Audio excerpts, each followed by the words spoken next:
Welcome back to Liong Car Reviews, and if you recall, in 2019 I bought this car and then I shortly thereafter sold it, but then I bought it back, the cheapest W140 in the Philippines. Although with so much stuff I put into it, it's no longer the cheapest. And now I finally restored it to acceptable condition. And right here, the first thing I did was to bring it out here where we have the W140 Club Meet of the Philippines. So as you can see here on the side, there's way more where these W140s come from. And there's two more over here on the other side. And these two are in this Lawrencer kit, which looks really good. But then also, at least this one stands out in a way, given its fresh paint job. Nice paint by Sunshine Motors. But, of course, what's Liong Car Reviews without doing something stupid? So, after I got this car back yesterday from Sunshine Motors, there was some leaf inside the wiper area, so I had to vacuum that out, although I can't get it because it's a bit tight. So what I did, I lifted up the hood to its 90-degree position to take it out. However, I didn't take into consideration the top awning of my garage. So what happened was I ended up scratching my freshly painted hood here in the grill. So there's scratches over here, and there's more scratches over here. Of course I would do that. Let's go! So just to crash the W140 Club Meet of the Philippines, my friends brought their 124s over here. So this first one right here, this is a US version 300D 2.5 that's owned by my friend Zeke, who's the grandson of VP Emmanuel Pelaez, who, if you don't know, was the vice president of Justado Macapagal.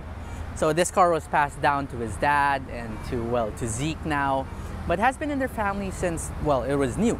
Now this car right here, it looks very fresh because of the paint job. However, the interior is still in shape that needs a bit more tender love and care. And once the interior has been sorted out, I'm gonna make a video review on this exact car right here as well. So again, just like my W140, they're both owned by vice presidents of Philippines. Very cool. Now this one right here, this is a 230 CE, a C124. I already made a video review on this. However, the video is still scheduled. And once it's come out, you can check it out in my channel, so stay tuned for that. Follow the owner here, my friend Diego.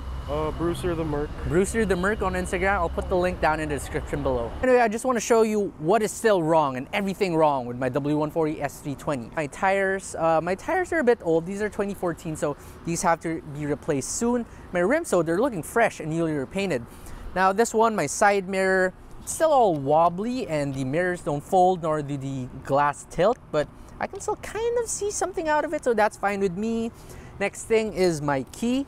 So the key shell, it's a bit loose now, and every time I turn the key, it tends to open like that. So anyway, that has to be fixed. I think the battery is also dead on this one.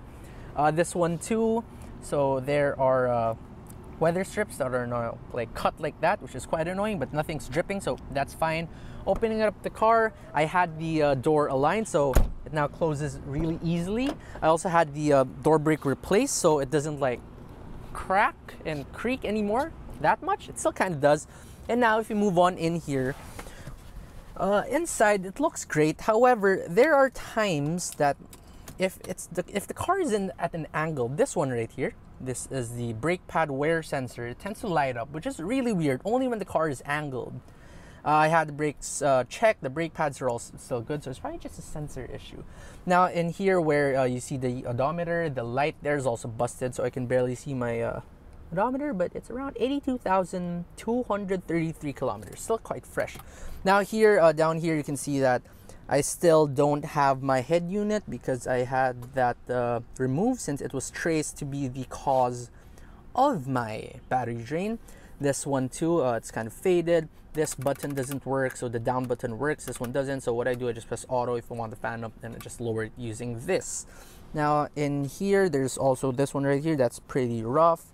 And if we move on here to the seat, another issue with this one is there's still this patch here that needs to be, well, patched up. And this one also is cracked like that. So I'll take you to my favorite leather place pretty soon.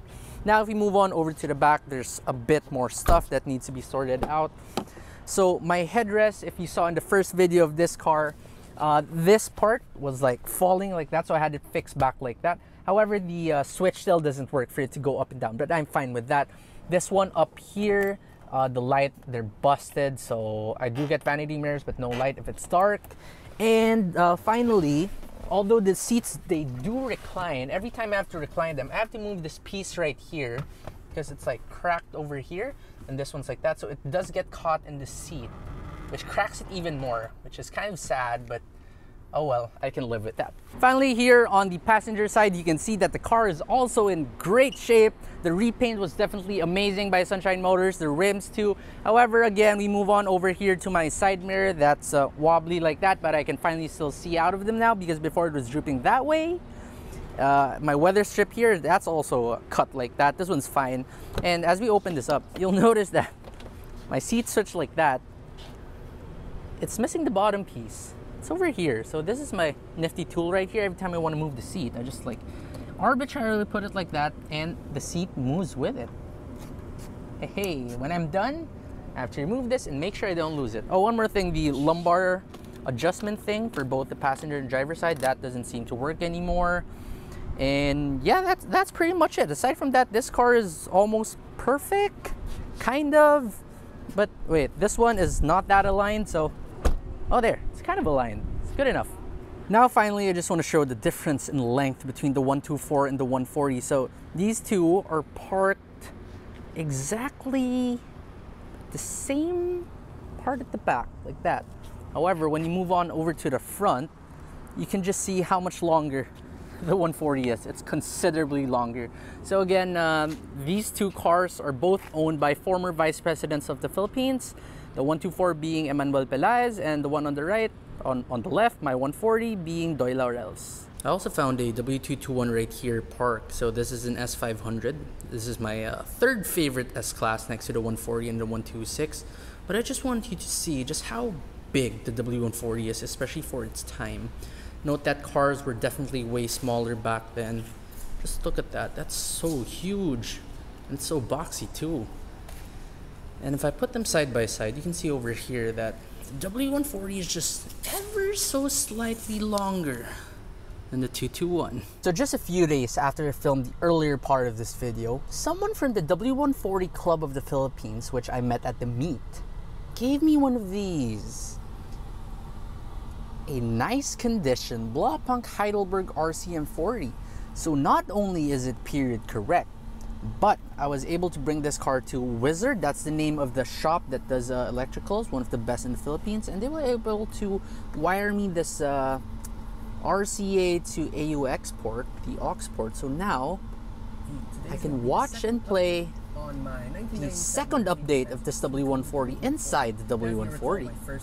But unfortunately, this is the light that I've been telling you. So my brake pad wear sensor is acting up again. But you know, aside from that, this car is already pretty much perfect. Just look at that dashboard. Beautiful. If you like this video, please don't forget to smash the like button for the YouTube algorithm. And also don't forget to subscribe to my channel to see more car reviews.